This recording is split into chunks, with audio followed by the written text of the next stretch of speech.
Terima kasih Anda masih bersama kami dalam Berita Makassar. Bagi Anda yang baru saja bergabung, kami hadirkan kembali 3 berita utama kami hari ini. Polisi hingga kini masih menyelidiki laporan penyerangan keluarga yang sedang berwisata di Pantai Pajalele, Kabupaten Pindrang.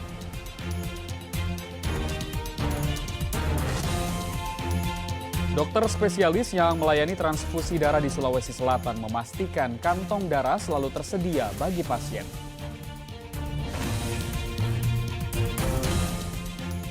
Nikmati kelezatan coto kuda saat Anda mengunjungi Jeneponto.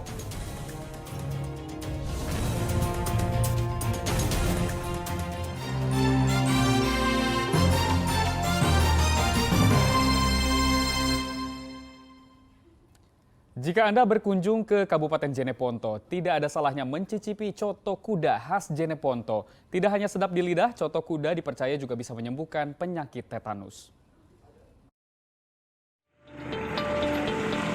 Jika berbicara tentang kuda, sudah pasti warga menghubungkannya dengan Kabupaten Jeneponto. Bagaimana tidak, mayoritas warganya pasti memiliki kuda, baik untuk diternak, dijual, bahkan dikonsumsi. Salah satu yang dikonsumsi warga Jeneponto adalah coto kuda. Menu makanan ini utamanya disajikan saat pesta pernikahan atau sunatan. Tempatnya menjual coto kuda berada di Belokaloang, Kecamatan Binamu. Dengan resep andalan yang sudah turun-temurun membuat penikmatnya tak hanya dari Jeneponto. Adapun yang datang dari Makassar, Goa, Takalar, Banteng, dan Bulukumba. Setelah kuda itu makan makan nasi Jeneponto. Terus apa sih Pak? Cara pembuatannya bagaimana Pak? Itu tidak bisa dianggap Rahasia. Kalau katanya kalau makan daging coto kuda Pak bisa menyembuhkan penyakit tetanus ya Pak? Iya. Begitu. Iya. Terus ini rahasianya Pak, kenapa sampai banyak pengunjungnya Pak? Karena ya ini Rasa. Biasanya dalam sehari habis berapa Pak?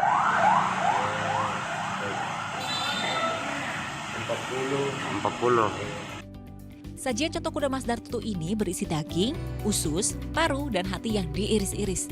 Lalu dituangkan kuah serta bawang. Aromanya sangat harum sehingga sangat dinikmati pembelinya.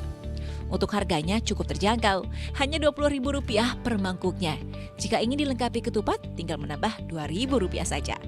Setiap harinya, Mas Dartutu harus menyiapkan 40 kg daging kuda beserta jeroannya untuk melayani 100 hingga 120 orang per harinya. Khasiatnya di coto kuda ini, dia obat tetanus, sekaligus ya meningkatkan vitalitas bakteri. Gitu. Terus bagaimana dengan harganya Pak? Kalau harganya ya cukup lumayan lah, lumayan terjangkau harga di Jeneponto.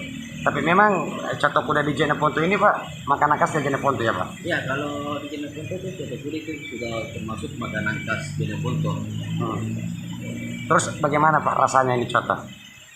Saya tidak bisa ucapkan dengan kata-kata karena memang ini andalan saya coto kuda. Satu-satunya di coto di Jeneponto itu coto Belokaloang, salah satu warung makan yang luar biasa terkenalnya dan memang andalan. Salah satu penikmat coto kuda asuhan Mas Dartutu, Anca Azari, mengaku datang untuk menyantap coto kuda ini 3 kali dalam sepekan.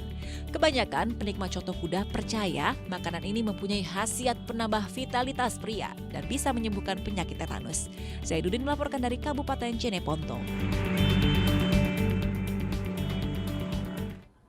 Beralih ke informasi lainnya, polisi hingga kini masih menyelidiki laporan penyerangan keluarga yang sedang berwisata di Pantai Pajalele, Kabupaten Pindrang. Diduga penyerangan terkait sengketa lahan. Keluarga korban penyerangan saat berwisata di Pantai Dusun Pajalele mendatangi penyidik Polres Pindrang pada Selasa siang. Mereka ingin mengetahui perkembangan penyelidikan laporan penyerangan di Pantai Dusun Pajalele. Saya ingin kepastian hari ini kira-kira progresnya udah sampai di mana. Kalau memang Polres tidak bisa menangani, kami sebagai korban, saya sebagai juru bicara atas permintaan keluarga, kami meminta ya kasus ini dilimpahkan ke Polda yang mungkin secara knowledge, kemampuan dan pengalaman di lapangan lebih mampu. Penyidik saat ini masih menyelidiki laporan korban secara profesional. Namun penyidik butuh waktu untuk mengumpulkan bukti dan pemeriksaan saksi sebelum gelar perkara. Ada laporan dari masyarakat tentang penyerangan, Jadi masyarakat yang laporan ini satu keluarga melaksanakan liburan di pantai. Kalau versi dari ini kan ada dua pihak, melaporkan ada penyerangan. Namun demikian, kita dalam hal melakukan penyidikan seprofesional mungkin, seobjektif mungkin. Kita harus lengkap, kita turunkan anggota, maksudnya dalam arti lengkap data-data yang ada, bukti-bukti yang ada di lapangan. Kita tidak gegabah karena hal ini menyangkut masalah nasib orang. Intinya kami profesional, tidak ada kasus yang kita rekayasa, sesuai dengan di lapangan. Tentunya setelah kita menemukan bukti-bukti di lapangan dan memeriksa saksi, akan kita naikkan ke tahap berikutnya, akan kita laksanakan gelar.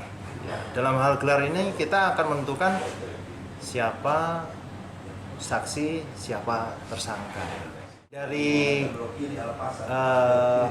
temuan kita di lapangan, yang dilaporkan ini satu orang. Terlapor sudah diperiksa, termasuk saksi-saksi yang lain. Pada saat kejadian di lapangan itu sudah kita periksa. Tadi saya turunkan lagi ke lapangan anggota untuk mencari barang bukti, saksi tambahan.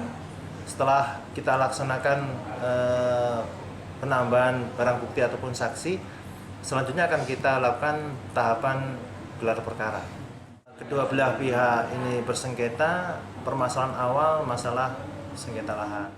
Dari terlapor melapor balik juga, penganiayaan. Jadi saling melapor ini. Makanya kita seobjektif mungkin. Polisi saya sampaikan ke anggota. Kalian harus berdiri tengah-tengah, ya. Dalam hal penyidikan betul-betul kalian harus proporsional betul, seobjektif mungkin. Tidak ada rekayasa di sini. Saya sampaikan ke anggota. Insya Allah anggota kita akan bergerak cepat. Barang bukti yang kita amankan batu ada di situ. Terus sajam yang kemarin di video itu ada. Terduga penyerang keluarga yang sedang berwisata diduga saling kenal. Dugaan awal penyerang terkait sengketa lahan yang menjadi tempat korban membakar ikan saat berwisata. Korban melaporkan dugaan penyerangan dan penghinaan, sedangkan terduga penyerang melaporkan dugaan penganiayaan terhadap dirinya.